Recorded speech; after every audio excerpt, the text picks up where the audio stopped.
Oh, man. You know, not all wins are pretty, but a win is a win.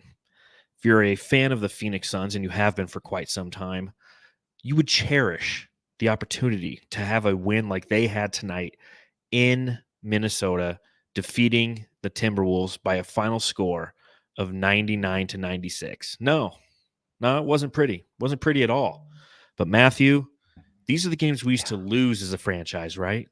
Yeah, and when I'm watching the game towards the end, I kind of it's weird. I'm into the game, but then I also am doing kind of other little things because I just know the Suns are going to win. It's just something in the back of my mind where I'm like, there's no way they're going to lose this. If they lose it, I'd be very surprised. But of course, I'm paying attention to the game. But the whole time, I'm like, they're going to win this. Even when they're down by 5 with 5 minutes left to go in the game, like this, Suns are going to win this game. Well, and that's, an interesting observation because it's true. This is a team now that knows how to win. We saw it last year as they were learning how to win. And that's what the front end of last season was. Through the first 16 games last season, the team was 8-8. Now we are through the first 13 games and the team is 10-3 and on a 9-game winning streak. And the reason that you can put that together is because you can win in so many different ways and you've learned how to win. You learn how, and Eddie was saying on the broadcast this evening, if you're down 4, you don't need a 3 with 3 minutes left, was a quote that he said. And I thought that was very eloquently put by your step pep, because it's true. In the past, that is when we would see Booker ball, where the team would be down by 4 points with 3 minutes left, and Devin Booker would go into isolation mode for 20 seconds of the shot clock and then hoist up a contested 3. Mm-hmm. And that's how you lose games. And we saw the Minnesota Timberwolves do just that, where D'Angelo Russell gets an offensive rebound and does a fadeaway 3-point shot. Now granted, Pat Bev gets the rebound. He puts up the and one, but it's shot selection like that has differentiated the Phoenix Suns from who they are or who they were to who they are. Yeah, they've outgrown that a lot. And the whole game, they couldn't make one wide open 3, basically. Anything that was an extra pass, setting up the guy wide open, nothing would go down. But in the last 5 minutes, they started to go down for the Suns. And the Wolves too. Yeah. But it just works out to where the Suns have Book, CP3 hitting the mid-range, and then you got DeAndre Ayton playing that defense. So those are the 3 things that really carried this team in the last 5 minutes. Absolutely. And, again, team effort. It's not one guy carrying the team. It's not one guy trying to carry the team. And that's what equates to a victory for your Phoenix Suns on this Monday evening, winning back-to-back games on back-to-back nights against the Rockets and then the Timberwolves. So plenty to talk about on this edition of the Suns Jam Session podcast.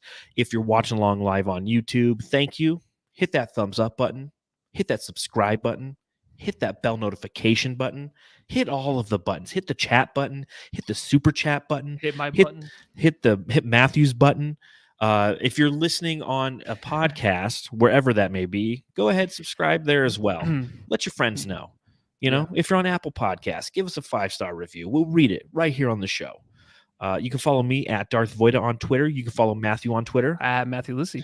And you can follow the show at Suns Jam on Twitter. And that's where you can submit artwork that Matthew will post behind him, just like he is right now. Matthew, what you got going on behind you? You can submit it, and I'll never remember your name. So there you go. Well, there you go. What is that? What is that behind you? It's just a doodle. I think it's the first one I put up. It is. And it's just a doodle of DeAndre Ayton, Ricky Rubio. We tried to sort it out last time, and I'm not sure who it is. So great research and great knowing good, what the hell is up behind you, Matthew. Fantastic job. Without further ado, Matthew, did you go to the store today? Oh, man, no time. Sorry, buddy. Wow, we have nothing to pop because I literally just landed. Oh, no. So I didn't even see the first 2.5 quarters of this game because I was on a flight. I went from Phoenix to LA to Reno. I'm in Reno, Nevada tonight. And so I missed the first 2.5 quarters of this game, and I'm thankful I did because when I tuned in, I saw the shooting percentages, and I was like, good Lord, what the hell is this shit fest? But that being said, I don't have anything to pop open. So, Jamsters, we're going to have to rely on you. Pop them if you got them. And let's talk about another win for your Phoenix Suns.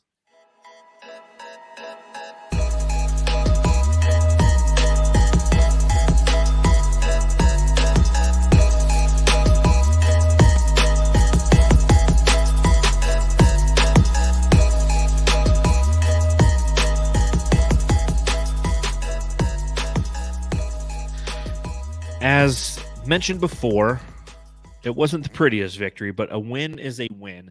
The Phoenix Suns win by a final score of 99-96 over the Minnesota Timberwolves.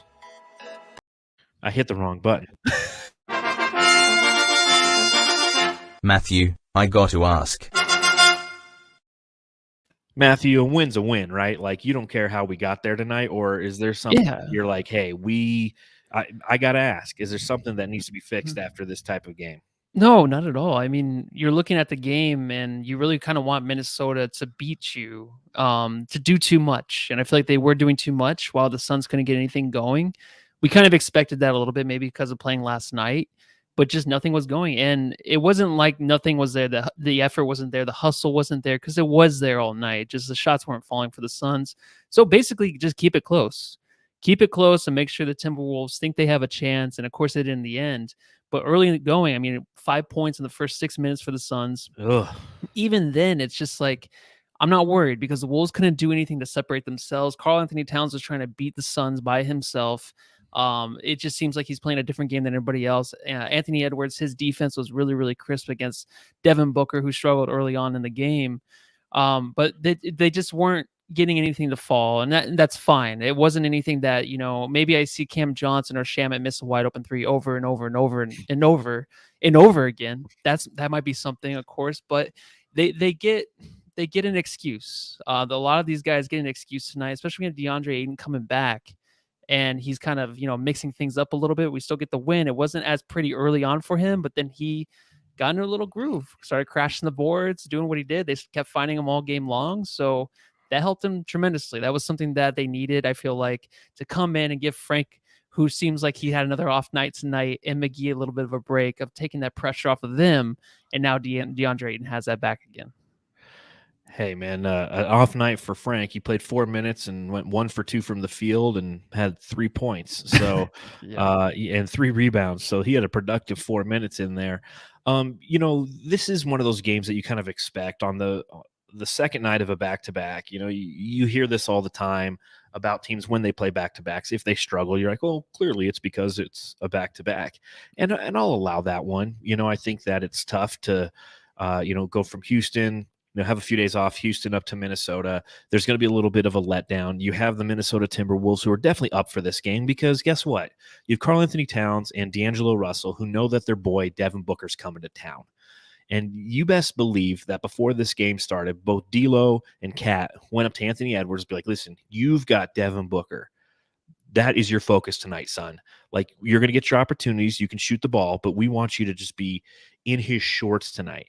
And, as you mentioned early on, he was. And you saw it on the other side of the court where Anthony Edwards went 2 for 11, 1 for 6 from 3, and only had a total of 9 points. Now, granted, he had 12 rebounds, but he was spending a lot of his energy on the defensive end.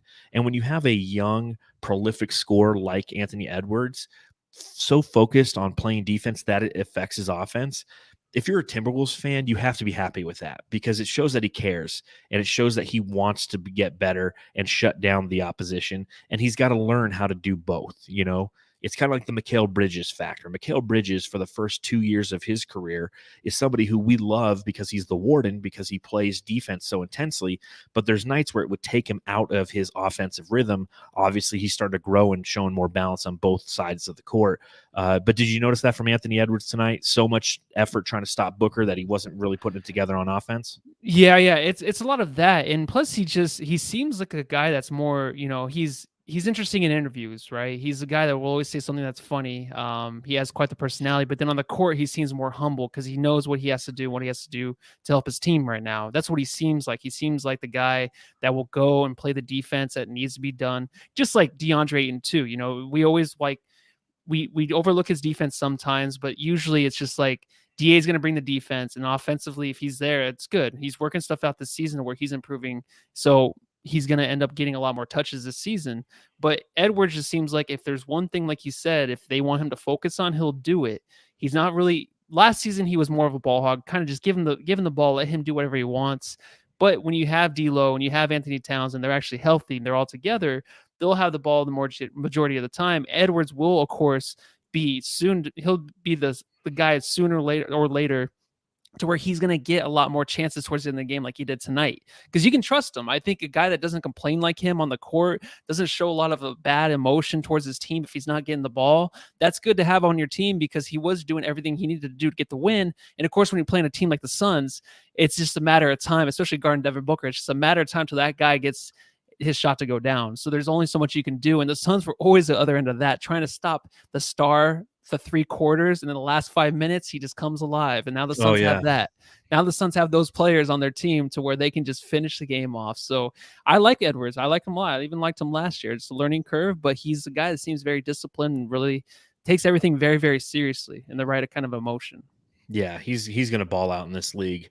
And again, as you mentioned, the Suns shut him down, or he shut himself down until the very end of the game. Of course, he hit that 1-3. I was like, oh, of course, here he comes.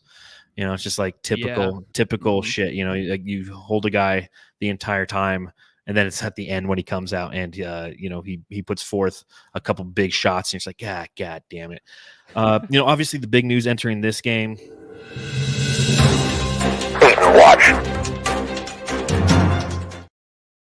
The return of Deandre Ayton. He looked a little bit more engaged last night. We were talking about it, how it looked like all of his friends were on the playground during recess, and he was stuck inside, banging erasers together, and he just kind of looked a little down yesterday.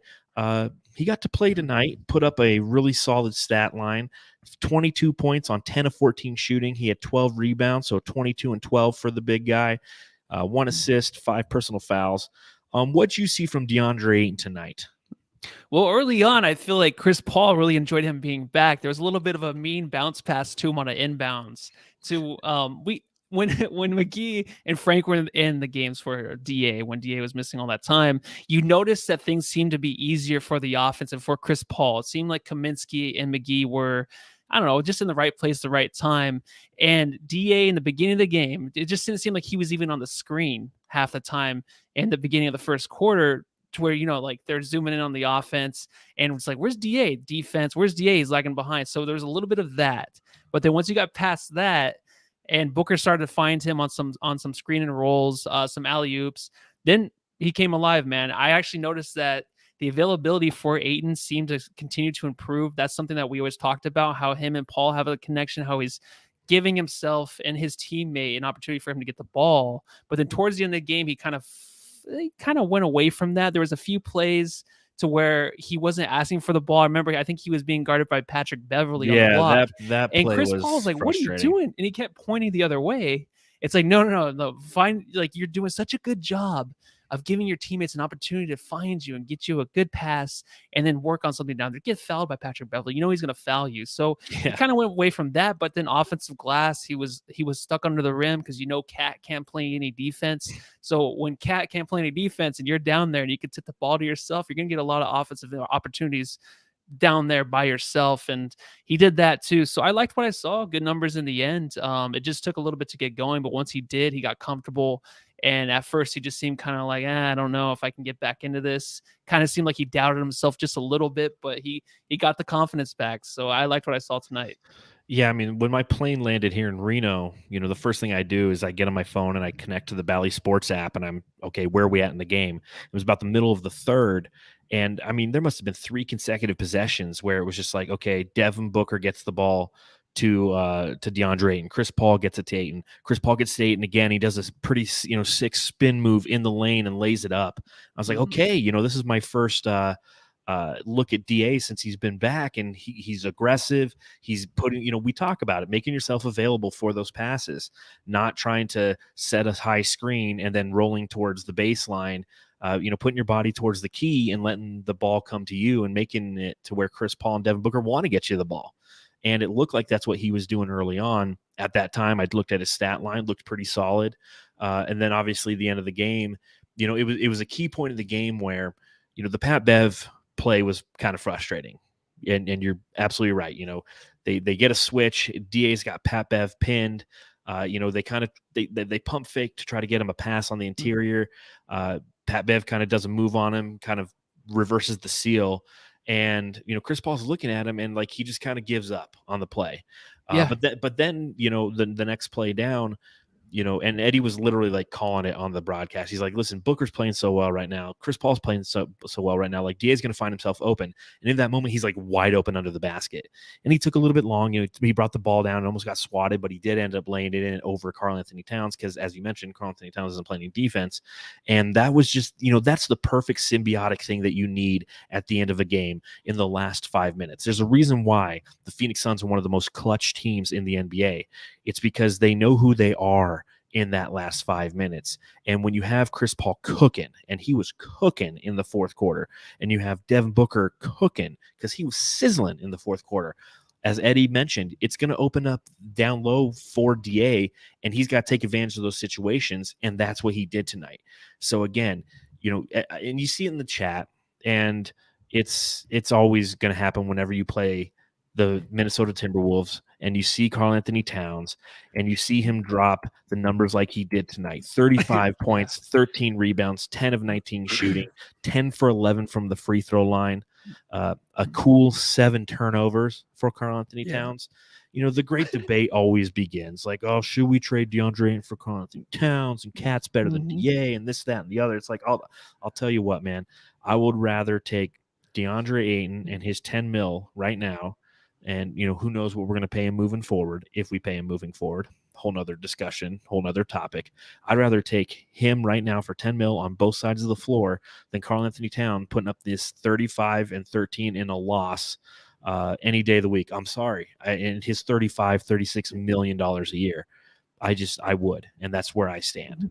Yeah. I'm all for that because I think sprinkle that defense in at the end of any fourth quarter from a big guy. You know what I mean? If you have that presence underneath, and I think we talk about it all the time, of course, but him deflecting shots, like he's a guy, even like Frank did a good job. But, Frank, I'm just saying, just an example. Frank gave us those good games, but then defensively he was there, but then he just can't be there every night. It is just so fragile how DA is just the guy that can be that guy every night, just to bring the defensive interior. And when you have these guards too, like Anthony Edwards, who do we just freaking play?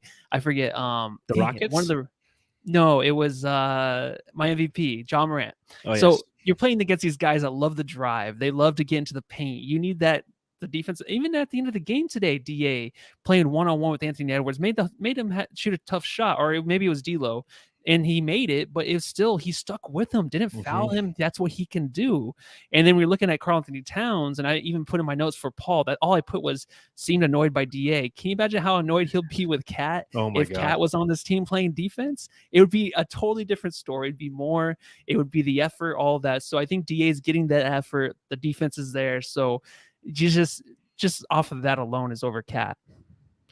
Yeah, and again, you look in the chat, and Metal Mike says this, and I agree. He says, I like Cat's passion. And I think that's obviously one of the reasons why DA turns a lot of casual fans, and even some of you not so casual fans, off, is he's not out there screaming and yelling after every play like Karl Anthony Towns does. And Cat hit that huge three that, he looked like Steph Curry out there. He's taking 33 footers and just netting them. So of course, when you look at the offensive side, offense is sexy, right? Everybody wants the guys, it's like Anthony Edwards, normally offensively, he's a sexy guy because he can put the ball in the bucket in so many different ways. And that's been Devin Booker's thing for years is, he was what was the phrase? Empty stats guy, good stats, bad team guy. Cause it was sexy that he could put the ball in the hoop, but he wasn't winning and he wasn't playing any defense. And now you look at Devin Booker, he's a much better defender. He's not the greatest defender by any means, but you know what? I'll take him over the likes of Donovan Mitchell any day, and Karl Anthony Towns kind of the same way. It's sexy when you put up these huge numbers, but when you start to get into advanced metrics and you start to look at the analytics and you notice that, from a defensive standpoint, he's not necessarily, the best guy on the court. If you just look at their team, okay, he's got a defensive rating right now of 107. That's pretty decent for a big man. But again, from a clutch standpoint, he doesn't know how to play defense in the clutch, and DA does. And we saw that, as you mentioned tonight, on those last few possessions, the shot deterrence and the ability not to foul is something that DA definitely possesses and that you don't really see with Karl Anthony Towns. And again, I'm not like Karl Anthony Towns is a fantastic basketball player. He really is. I've always been a fan of Cat. I just never thought it made sense here in Phoenix for one, the price tag, and two, the defense. Like I love defense. Obviously, this team now plays defense, and look at the fruits of our labor. We've won 9 in a row. Okay, we're 10-3. We're the second best team in the NBA, statistically. Okay, and everyone's like, "Oh, Karl Anthony Towns, he's great. You can build a franchise around him." He hasn't won shit. They're now what 4-9. Like, I mean, the proof is in the pudding. The proof is in the statistics. The proof is in the records, my friend.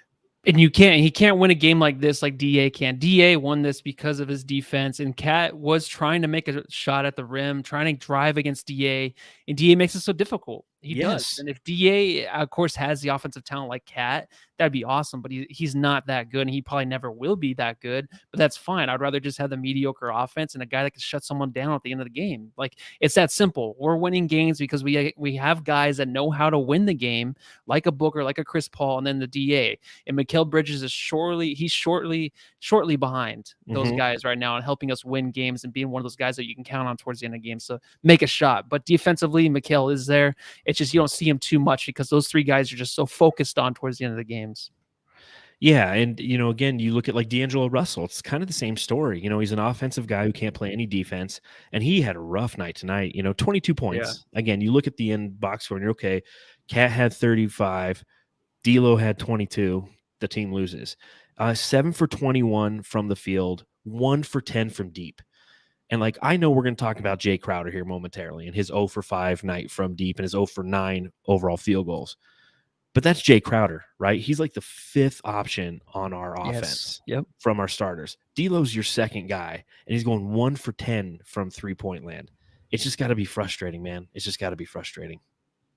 Yeah, for them, exactly. And when I was watching D'Lo back up after a few shots, they're showing the camera after a guy misses a shot, or just, I'm focusing on the way he looks, and I'm like, it's crazy before how much we wanted this guy and how much we just have to thank James Jones. I mean, he's a good player, but it's not a guy, even like a Ricky Rubio we took over him, was a guy that can help a team develop. You know what I mean? A guy that can really, really put a lot of these guys on his back and carry them. D'Lo's just not that guy, and I wish him all the luck. It's just I'm glad we strayed away from that because that would have been a disaster.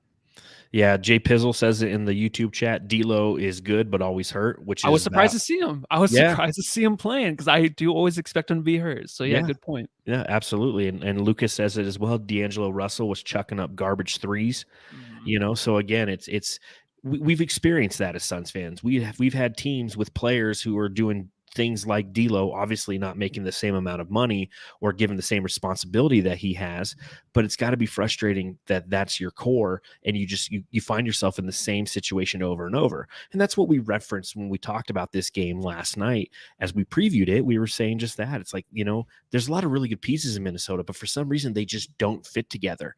And they had Ricky Rubio on this team last year and they put a little run, but I felt like they didn't want to give Ricky a chance because you have D'Lo, because you have Anthony Edwards, because you have this young backcourt of really offensive guys, but no one to really orchestrate the offense, and looking at this game, it was an extremely ugly game, right? 99 points is what the Suns ended up with. But I mean, at one point, I saw like our buddy Suns Geek, he was saying, hey, first to 80 wins, because through the first 3 quarters, it was just a shit show. Phoenix had 18 points in the first, 22 in the second, 26 in the third. Minnesota had 21 in the first, 18 in the second, 23 in the third. And then Minnesota outscored Phoenix by 1 point, 34-33 in the fourth. Like all of a sudden, everybody started hitting all their shots. And it was just a matter of, again, experience and one of the best, if not the best, clutch team in the NBA, the Phoenix Suns, closing out the Minnesota Timberwolves on the road, which, again, it's impressive to see Phoenix perform the way they do on a back-to-back on the third game and last game of a road trip, to have the mental capacity to just push through anything, an off night shooting, tired legs, everything, every typical thing you could put on a list, a shopping list of reasons why they should have lost this game. They push through it and they ultimately win it. Let's talk about Jay Crowder. Okay. 0 for 9. Are your feelings hurt about his 0 for 9? Or No, I I love welcome it. this. I love the 0 for 9 games from Crowder. Bring We get it, him bring it on. 15 times a year, and this is maybe the first one, but I'm used to it. I like it. He brings so much more to this team. He was always down there, team rebounding, playing some good defense. Did he even have a block tonight? Because he does average 15 per year. So I'm thinking no that block, just one no steal. blocks. That's all right. 3 turnovers. It's okay. He's out there. He's doing his thing, and I don't even notice. Like, of course, I notice he misses shots, but I don't notice the 0 for as much, just because of how much he brings everywhere else. And plus, we won the game. So if maybe we lose, maybe it's like, hey, chill on the shots. But even the shots, they look good. He's open. Cam Johnson, Shamet, they were missing shots. Everyone was. They were wide open. It's not like this Minnesota team knows how to close out on threes as well as the other team that we might face next game against the Mavericks. So I mean, when you're playing against a team like that who doesn't, maybe they show some effort, but they're not quick to get on those guys shooting threes. So it just was an off night, man. And I love Jay too much to get mad, you know? Yeah, I think that we learned last year. It's like, listen, Jay Crowder's going to go through these nights. We talked about it last night when he shot 5 for 9 from deep, and we're like, you know what, appreciate these nights, because tomorrow he'll probably throw up an offer, and sure enough, he did. And again, you look at the way that this team can absorb something like that and still come out with a victory, and it's on the back of Devin Booker, who has 29 points on 7 for 16 shooting. So 29 points, 16 shots, 13 of 15 from the line for D-Book tonight. Had the 5 rebounds, the 5 assists. Chris Paul, 21 points. DA, 22 points. I mean, so the majority of your points, over 60% of your points, are coming from your stars. You can absorb Jay Crowder, and you can let him play defense and try to put a hurting on Karl-Anthony Towns. I mean, he was playing Towns on some possessions, and he was getting under his skin, and you were seeing it. The typical, like, I'm going to put my hands up, I'm just going to kind of lean into you before the ball's inbounded, and you see Karl-Anthony Towns getting frustrated with it. Those are the mental games. That's the experience that this team possesses that can get under the skin of a team that is having a hard time winning. Because when you're having a hard time winning, everything becomes a little annoyance, right? Like, think of those days where you feel like you're going to lose today, right? Like, you get up and you stub your toe getting out of the bed, and you're like, oh, geez, a fucking course. This is how my day is going to start. You can't find your keys. You always put your keys in the same spot, but today they're not there. Like, you get in the car and you're hitting every red light on the way to work. All that is like how the Minnesota Timberwolves feel playing basketball, not just this season, but for like the past 5 seasons. They tried to incur the spirit of the Kevin Garnett Timberwolves by wearing those jerseys tonight, man. I'm like, not going to lie, they look pretty sick, right? They look good because the way that they're just adjusted, everything that used to be, well, maybe back then the bagginess and stuff was cool and stuff, but now it's just like everything is so shaped to these guys. It fits and proper. Like, everything just fits good and looks good. So everything's really clean. It's really hard to mess this stuff up unless you have the Suns orange jersey, which is, the worst uniform to have. But if you wanted to talk about Devin Booker really quick, go for it. Man, his third quarter and the chippiness of the fans, everything that Cat was doing on the technical, that just gets Book going. He hit that the pull-up 3 that he never ever makes, and then like gives it to the crowd. That's always awesome. But the best thing is he's learning from Chris Paul. Hey, get to the line. He kept trying to get to the line endlessly in the beginning of the game until he finally got the foul called. And after that one foul, then he goes to the line over and over and over again. When Chris Paul knows the shots aren't going down, tries to get to the line. Devin Booker can do that better than Chris Paul because he's more athletic. He's a bigger body. He could throw himself into people without getting hurt right now. So the more and more Booker is learning that from him, the more and more we're going to see that. And we keep seeing it consistently because he knows coming into this game, especially from the beginning, he's like, nothing's going down for us, for me. I mean, we got 5 points. I think the game was like 5-5 for like the first 24 minutes. So he just knew exactly that he needed to get to the line. That's what he did. So props to him, man, because that's something that a lot of players won't do because they're like, oh no, let me just keep shooting the way, and he just got the line, man. Very proud of him. Well, again, as you mentioned, Anthony Edwards was taking him out of his game early on. So he's like, well, I've got to contribute. And again, that's the sign of somebody who is a mature NBA player and who should be an all-star this year. I mean, we've talked about it probably in the last 3 podcasts about how he needs to, be an all-star. We don't know if the statistics will be there. I think he'll be an all-star. I don't know if he'll be a starter, but, the Suns keep winning. I mean, obviously great things are going to happen there. Looking at a couple other things when you talk about this game, the fouls. It was definitely a chirpy game, as you mentioned. When I tuned in, after getting off that flight, seeing Devin Booker going at it with the crowd, see him kind of, chirping with Cat, chirping with D'Lo, getting, kind of under their skin, as I mentioned, which is the sign of a good team, if you will. There's a lot of fouls in this game. The NBA average for fouls by a team is 19. It's 18.9 entering tonight. The Phoenix Suns committed 23 fouls. The Minnesota Timberwolves, Minnesota. Did I say Minnesota? Minnesota? The Minnesota Timberwolves. Minnesota. They committed 28 fouls tonight, and it was definitely one of those nights where, I heard the refs you suck chant multiple times in where do they play? At the Target Center? Is that where they play? So the Target Center crowd, they were pretty pissed off. What did you see from the referees? And, because we talked about it before, that this has been a really fun season to watch basketball because it feels like there's less referee involvement, and it feels like the players are being allowed to be more physical, and you're seeing it benefit players, kind of across the board. The Frank Kaminsky's of the world, he's a physical player who typically will get fouls called on him that's not getting fouls called on him, So what'd you see relative to the refereeing this evening? It's the first game, I think, where there was multiple calls like back to back that were really bad called against the Suns, and Chris Paul had to really pull the referee aside. It doesn't really matter. Be like, what is this? Like, I was even on the other side of the court, and I know the ball went off of the Timberwolves' foot, so he had to kind of get in I think it was the lady ref's face a little bit. She was kind of, I'm not sexist, I'm just saying that she was the one that was getting focused on, and everyone was really chanting like, refs, you suck, because she kept blowing calls, and then there was a reverse too that was called against the Timberwolves that really got that chant going. But it just was more physical, and the refs, all in all, they were just calling more fouls. And I think we can go through these games once in a while. For the majority of the season so far, it's been very, very easy. I even looked at the clock when it was like 3 minutes left, and it was already 8:30 here Arizona time, and I'm not used to these games going 2.5 hours. They're usually over like 2:10, 2:15. And I know it's more of a close game and there's more stops to it, but there was just way more stops because of the fouls. But it was just the way the game went. It was kind of an even flow, even though there were the bad calls. It just kind of evened out in the end, and the Suns got to the free throw line 100 times, so it worked out for them. Yeah, the Suns shot 28 of 36 from the free throw line, so 77.8%. And the Minnesota Timberwolves also shot 77.8% as they went 21 of 27. So the Suns, they had 9 more attempts than the Timberwolves. So obviously, the home crowd's going to be frustrated. Nicholas says it in the YouTube chat. I like that the crowd got pissed. I think I agree with that because it benefited us. And we've definitely been on the other side of that. And somebody said it a little bit earlier. Let's see if I can pull it up real quick. Felix says it. He says they called the game like last year. And that's what I kind of noticed is it was outside of like the Devin Booker going up for a block on a shitty D'Lo 3 at the end of the game where he bumped him a little bit on the way down. Last year, that would have been called you're in the general vicinity.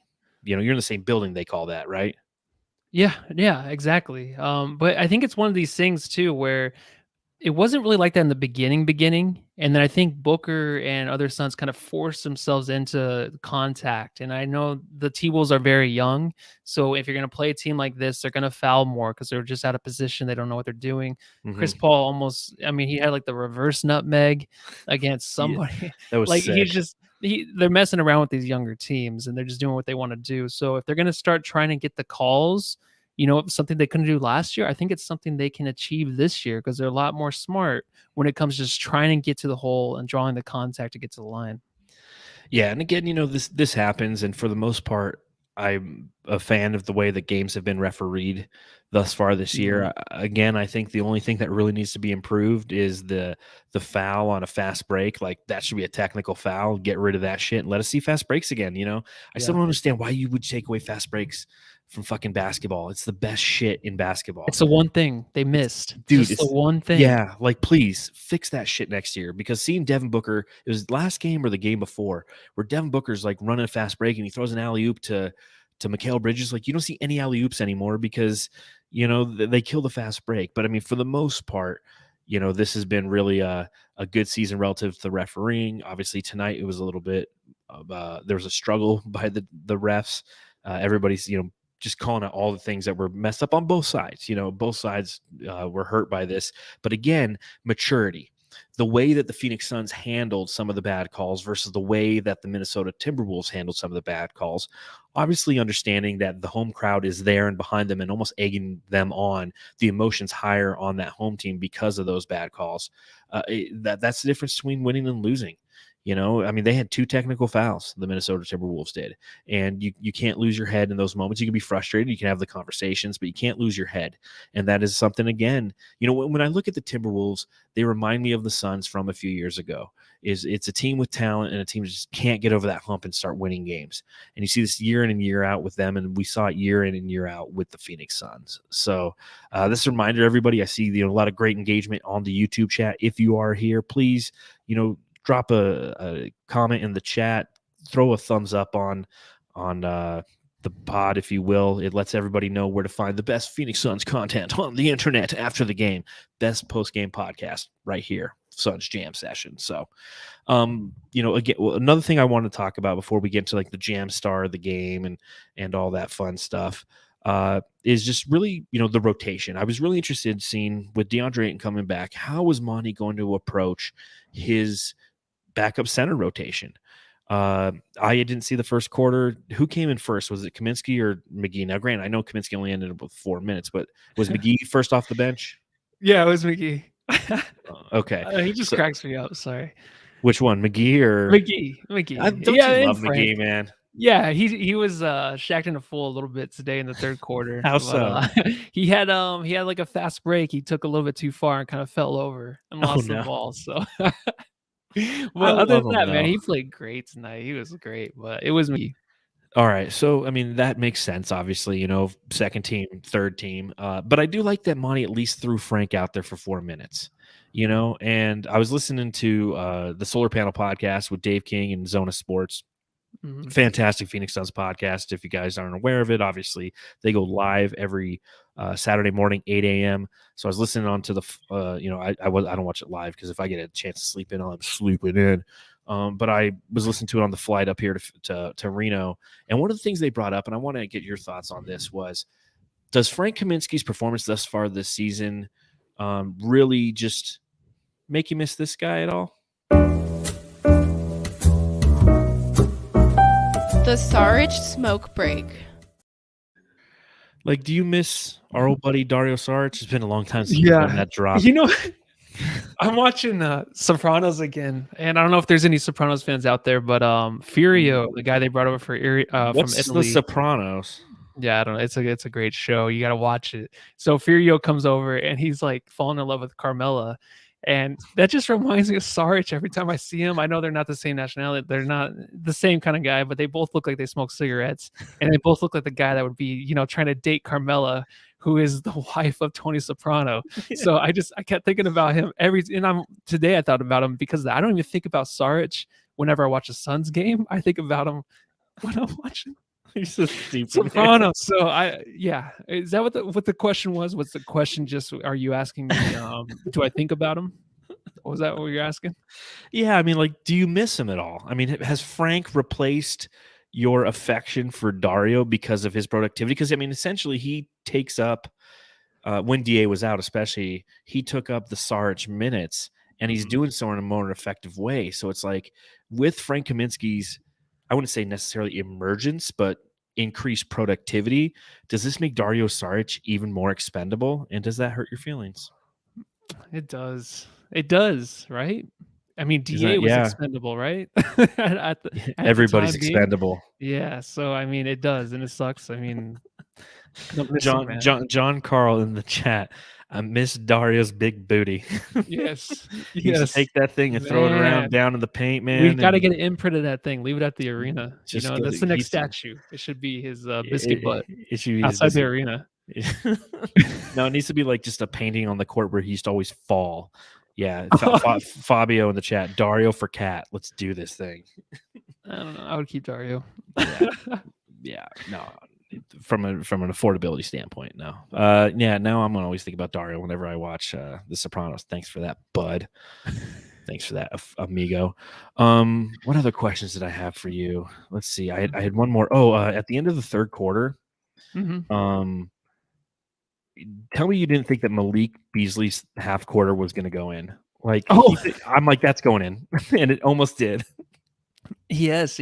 I was waiting for it to go in, and that momentum they carried into the fourth was kind of scary because they gathered that, and that was one thing we always talk about on the podcast is ending the quarters good, getting that momentum, and the Wolves did, and I thought that was going in, and I always think about you. Anytime these half-court buzzer beaters go, I always think about you. If this goes in, we're gonna talk about it on the pod, but.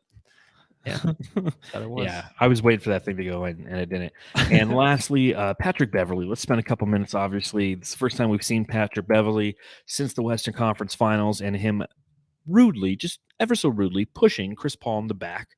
He ends up in Minnesota, and you know what really pisses me off about Pat Bev? He's wearing Jordan 11s, and that's my favorite shoe. And it pissed me off when I saw him rocking Jordan 11s because I think they're the cleanest shoes ever worn, ever made. I think the University of Florida, like everybody on the football team wears them, but they're blue. I mean, they're just beautiful shoes. They're classy. They're classic. They're athletic. And then Pat Bev's out there wearing them. Tell me what you thought about stupid Patrick Beverley tonight and his twerking while Chris Paul is at the free throw line. Man, this guy's a trip, and I honestly, I pay attention to Chris Paul most of the time when he's on the court, just see him ignoring Pat Bev because he has the upper hand, right? He got into Pat Bev so much with the shove, so he's already above him on a level of just being a human being. So I think that when I watch Pat Bev, I know there's gonna be something stupid he does, but of course he gets like that tip in, or was it like I think it was an and one, right? Over Ayton. Yes. I think I'm like, oh, Pat Bev, like, oh shit. Hold on. What'd you do? Is everything okay there? There you go. See, Pat Bev, fouled you. Yeah, I hit my mic out. But anyways, yeah. So he's a guy that I knew would get like a stupid play against the Suns and would just drive you crazy. But I'm glad that the Wolves didn't win because of that. Otherwise, it would have just been that much more frustrating. But I just want to keep him, buried down. I don't want to see anything good from that guy when we play him. I'm sick of him. Yeah, he just, Pat Bev is what he is, fake tough guy. Some people like to, especially if you were a Clippers fan, or I'm sure the Minnesota Timberwolves would say the same now that he's a member of their roster. But, that's the kind of guy, he gives it all and he's doing it for the team and he likes to get under the skin. Yeah. Like they have like kind of all the lines on why you should like him. Remember Yasiel Puig? Yeah. Dodger. Played for the Dodgers. Was one of those guys who's just annoying as shit to everybody except Dodger fans. And I'll tell you, I was right along with him as a Dodgers fan. And the moment he was gone, I was like, thank God, this guy's fucking licking the bat and like, chewing on his gloves and stuff, in the outfield. It's just like, get this shit off my team. And Patrick Beverley is just one of those basketball players that, he's born to annoy. And what he lacks in skill, which is a lot, he makes up for an annoyance. So it was nice to see him lose again tonight. I'm just kind of pissed off that he did it wearing Jordans. So. Yeah, he might play drunk. Nicholas Blackson. He might play drunk. Who knows? Yeah, who knows? You can bet on it, bet on it, bet on it, bet on it. All right, man, bet on it. Okay, this is where we reach out to you, the Jamsters, on Twitter before a game, and we just give you a prop bet, okay? And if you're living in Arizona these days, obviously all the sportsbook apps are all the rage. All my friends are losing their money left and right because they're betting on stupid shit like the Buccaneers yesterday, myself included. So we just reach out on Twitter. So if you don't follow us on Twitter, please do, @SunsJam. And we put a poll out there and we go, hey, here's a prop bet. We're going to spend $1 on it. And we lost again tonight because we said, hey, nice and easy. Are the Suns going to be over 113.5 or under 113.5? 75% of the Jamsters said over 113.5. And once I got off the plane, I looked at the score. I'm like, of fucking course. Like, of course. Yeah. And like, it's literally got to the point where on Twitter, we have some Jamsters who are like, listen, no matter what the poll answer is, like, go with the opposite because you're losing money every time doing this. We're down like $5, but I mean, still, like, it's just that's bet on it, baby. So, stay tuned on Wednesday. Check us out on Twitter first thing in the morning and see what we're throwing out there and answer that poll. Sound good? Sounds good. All right.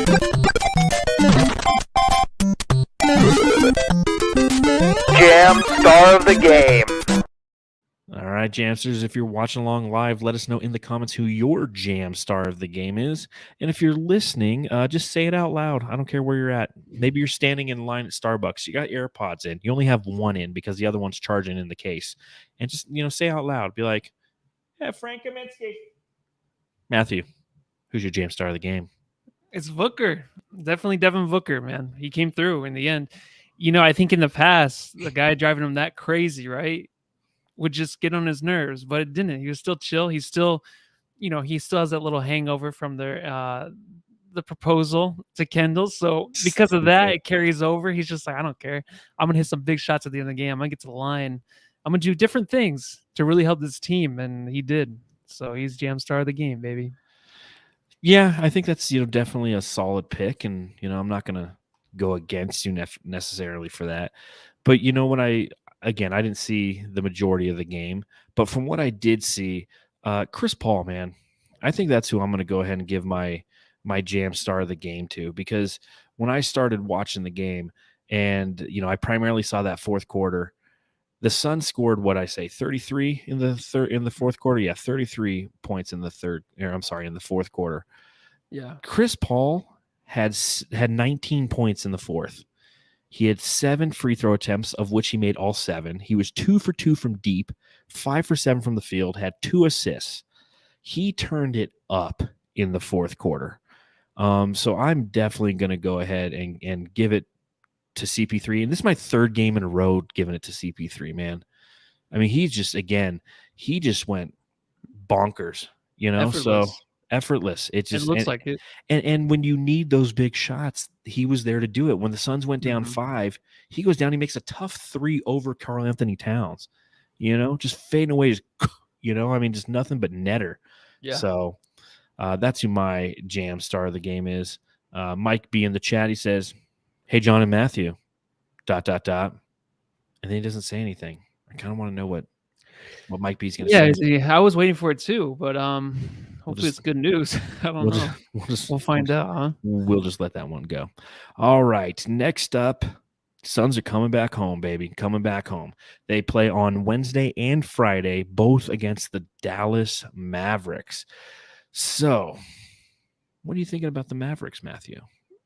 I don't know. 8-4 right now. They're now 9-4. Are they 9-4? They won tonight. They beat Denver by 10. Okay. It's a team you don't want to see anywhere in the playoff race. You just want them to go away. And because of one guy, of course, Luka, who is fat again and who's out of shape coming into the season. So I guess he'll play himself this record into shape. Before. Yeah, I mean it's something I think you just have to look forward to as a Mavs fan to know he's going to be out of shape and he can just play himself in. I mean, as long as they're winning, it doesn't matter. What I love to watch, and I can't wait to see this again this year, is just Mikal versus Doncic, right? You want to see that matchup, and then how Ayton plays off of that too again, where he's going to help him on the second level. So I'm looking forward to that. The Mavs team, though, it's very confusing because you can just see the way they just go up and down all year. They do have a winning record, but most of it is never looking that great for them. So they're kind of squeaking out some wins and stuff, and they just beat Denver, which of course is a great team right now. But I just think that Dallas has a lot of work to do, and Luka has to get into shape. But I just don't want to see them anywhere in the playoffs ever. So I just hope that we can just beat them, and maybe they can fall into a little losing streak maybe after. Yeah, I mean, they're definitely a team that is, I wouldn't say necessarily surprising people, but definitely playing well. Somebody just mentioned it in the chat, so I looked it up while you were talking. From the Dallas Morning News, Luka Doncic limped off the court, favoring his left ankle with 44 seconds remaining tonight. Nuggets guard Austin Rivers, that fucking Austin Rivers, I tell you, fell into his leg from behind after Luka Doncic tried to block Rivers' layup attempt.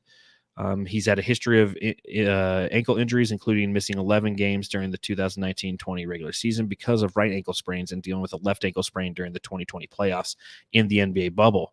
Kind of as you mentioned, when you're a little top heavy, those ankles, they're a little fragile. So it'll be interesting to see if he plays even in this game. Looking at the recent history with the Phoenix Suns over the Dallas Mavericks, the Suns have won the last 6 in a row. The last time the Suns lost to the Dallas Mavericks was November 29th, 2019.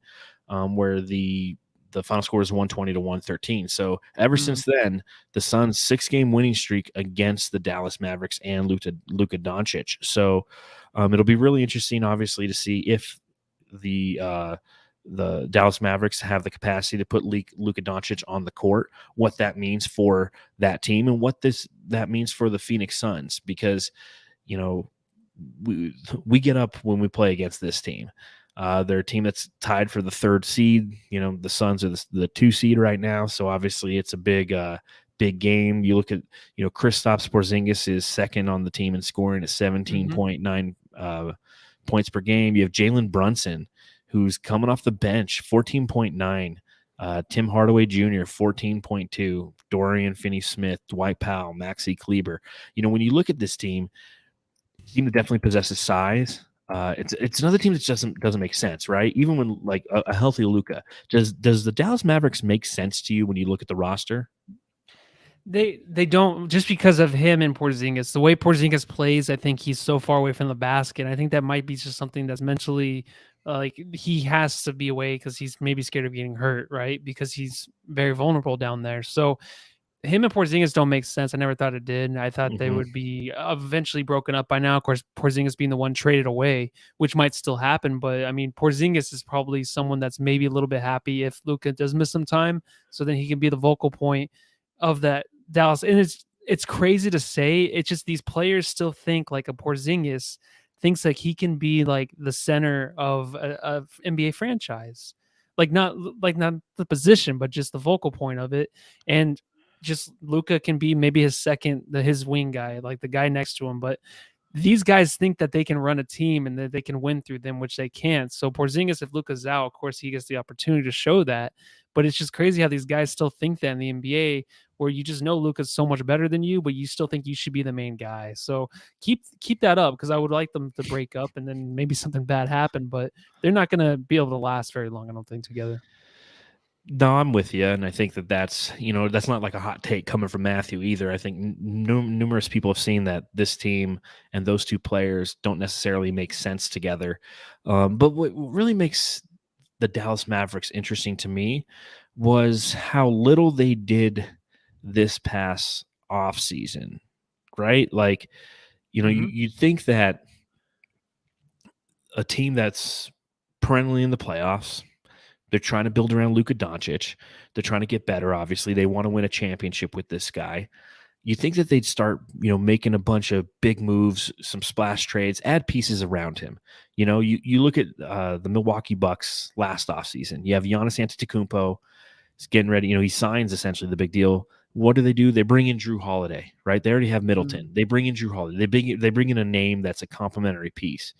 And you look at what they did this past offseason, it's like, I'm going through everything that they did, and there's nothing that is like remotely splash at all. I don't even think they had a draft pick.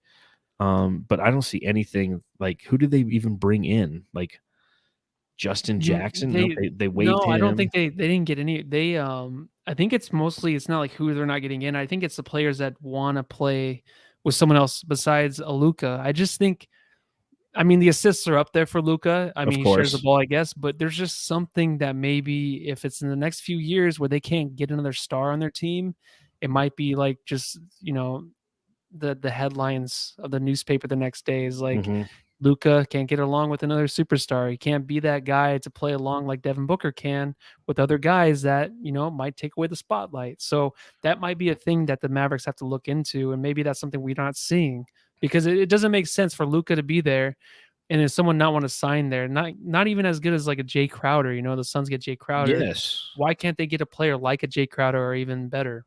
I don't know. And again, I'm not privy of all their cap room situations and what they can do with all of their monies and whatnot. But R in the chat brings up a very interesting point. Says Luka being too good is preventing them from getting a good draft pick. They'll end up being another Harden Rockets situation, which is a very comparable comp, if you will. I think comp is that what I'm saying? But it's true. It's somebody who he's a guy whose usage rate is that high. It's tough to, you need to have the exact right pieces around him. And I don't even know if it's necessarily like these guys don't get along with Luka. because I'm sure that they get along with him. He seems like a really nice feller, that Luka Doncic. But the way that he plays the game, that's where you see pieces not necessarily fitting together. It's that Harden, kind of high usage rate ball where it's like this guy needs so much usage rate and he gets so much statistics because he's always having the ball, but does he really make those around him better? And, obviously Rick Carlisle's gone. They have Jason Kidd as the new coach there. He's figuring out kind of how his voice fits within the confines of this organization now, an organization that he won a championship with. And, so far, I mean, it's working out, right? They're 9-4. I mean, the team's playing well. Mhm. It'll just be interesting to see how it occurs on Wednesday, because if Luka did tweak his ankle and is not playing, obviously that opens up the door for the Phoenix Suns to either play well or the Ewing theory to go into effect. And Matthew, can you explain to the folks what the Ewing theory is? Yeah, so when Ewing was missed by the Knicks, they were actually a better team. So any team that has a star and they're not reaching their full potential, they're not getting the championship like the way the Mavericks are currently right now, right? With Luka, you're looking at Luka, you're like, why are they not winning? They should be winning the playoffs, maybe getting into a championship this year, next year. If that doesn't happen and he ends up getting hurt or something, and then the team does better and maybe makes the championship, or actually, who knows, gets further in the playoffs, then that's a Ewing theory. Yeah, so we'll see how they play without him. I definitely can see that this is a team that's coming in. They're feeling good about themselves. If Luka's not playing, they're going to give it their all in that first game. What do you think about the back-to-back games at the same arena? Now, obviously, one's on Wednesday, one's on Friday, so it's not like a true back-to-back. But I mean, we play the Mavericks Yeah. twice at home. What's up with that? It's definitely strange. I actually didn't know till right now that I thought we were playing I know we played the Nuggets, but I thought it was the Mavericks and the Nuggets. So just thinking about it right now, it's weird because usually what's going to happen is, I mean, this is something like we did like in Mexico, right? You played San Antonio Spurs twice in a row. Mhm. But playing the Mavericks twice in a row, you're probably going to split that unless Luka's not playing. But even if he is playing, the Suns have their number. But usually it's like you're going to split these two games. So you kind of want to go, and I think it's a 10-game win streak the Suns are trying to beat as like Yeah. the longest in hand franchise history. No, The championship will probably correct me on that. no. Yeah, sure. We'll just say it's No, 10. se- So if 7 they, seconds or less, they must have got up to like 15 or 16. yeah, that's true. I think they got to 23. So we'll just say it's 10. So to get past that record, we have to beat them twice, and it'd be nice to beat that franchise record, right? Yes, so sure, why not? Let's just go for 10 in a row. I mean, I think that's and Yeah. again, it's they're quietly a really good team that no one talks about. Like Zach Lowe doesn't talk about them. He's just like, no, they're good. I don't listen And to them. yeah, I listen to him every now and then because I again, don't listen I'm to podcasts anymore. Is that really weird? God, that's all I fucking do nowadays, man. I'm flying everywhere. Yeah, I know, but I I just listened to Bill Simmons not today. I listened to the interested. Sun Solar Panel, and I started listening to. I listened to a little bit of ours from last night. I like to listen, hear if Mm, we sound crazy or not. So, Mike B in the chat, are you Mhm. guys afraid of peaking too early? no. Me neither. I mean, we're not even peaked at Yeah, all. yeah. So we're not. I I mean, don't think they're close. we only scored 99 tonight. Get the But wins. Sorry, yep. just gotta get those Stack wins up, up dude, those in the dubs, West. man. Yep. Stack up those dubs. Is there anything else that you want to talk about before we get out of here this evening, Matthew? I have nothing else, John. I'm sorry. Unless you want to No. hear more about Sopranos. No, Makes me No. happy. I love that show. I think I'm good. I think I need to go get some dinner. I haven't eaten dinner Yeah. yet. You sound like you're a Freaking little hungry. I'm starving over here. I'm gonna get the gabagool, right? There's your Sopranos thing. So, well, on that note, Jamsters, we thank you for joining us wherever you might be doing so, whether you're listening. Or if you're watching along live, hit that thumbs up button while you're here. Helps the algorithms, lets everybody know where the best Phoenix Suns post-game podcast can be found. Make sure you follow the show on Twitter at Suns Jam so you can submit things that Matthew will put up, up behind him while we're live on the show. You can vote on our polls and tell us how to incorrectly spend our money, all that fun stuff. You can follow me at Darth Voida. You can follow Matthew. Matthew Lissy. And on that note, folks, we're going to see you on Wednesday. That's an Wednesday 8 p.m. start, right? Oh, mother effer. Is it? Not here in Reno. It's a 7 p.m. start here. Oh, mother effer. Mother effer indeed. So on that note, we'll see you on Wednesday, Jamsters. Yes. Go home and love your family. Mother effers.